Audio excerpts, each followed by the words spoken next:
Gerbiamieji klausytojai, šį vakarą grupės Tavo už nugaros zonoje paranormalūs reiškiniai. Ar kada klausite savęs, ką aš veikiau naktį?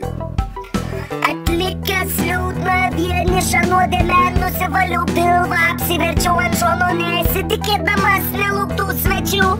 Savo lovoje keistus garsus girdžiu, pro apačią durų lenda spindulio linija.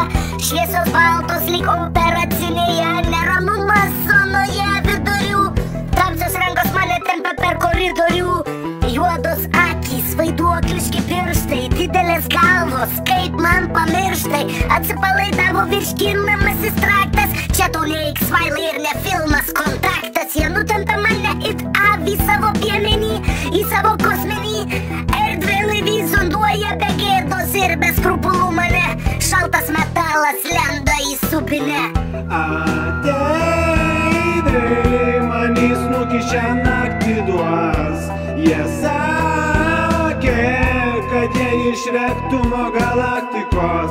Su jais geriau kalbėtis atsargiai, kai jie tave paleis. Iš tavęs juoksis net ir tavo draugai. Ateiviai manys nukišę naktį duos.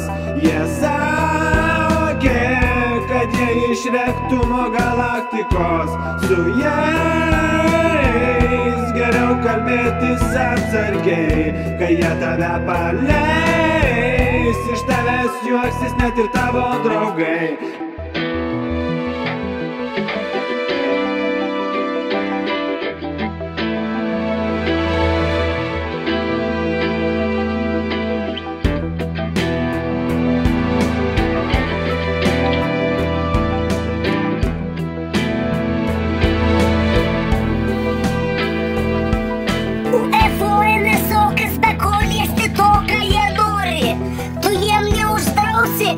Pusė metų praėjus,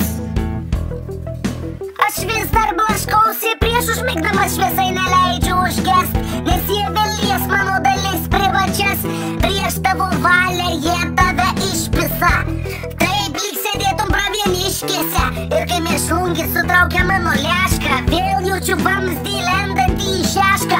Ką man daryt, kaip pabėgt nuo atsiminimo, paties tikriausio ateivių pagrobimo? Per naktis kaip pilnatis imu staugti, liūdna tai, kad pradėjau jų laukti. Niekas neprilygsta tai baisiai būsenai, tik nesuprantu, kodėl jie kalbėjo rusiškai. Ateiviai manys nukišę naktį duos. Jie sakė, kad jie iš rektumo galaktikos. Su jais geriau kalbėtis atsargiai, kai jie tave paleis. Iš tavęs juoksis net ir tavo draugai. Ateiviai manys nukišę naktį duos. Jie sakė, kad jie iš rektumo galaktikos. Su jais geriau kalbėtis atsargiai, kai jie tave paleis. Iš tavęs juoksis net ir tavo draugai.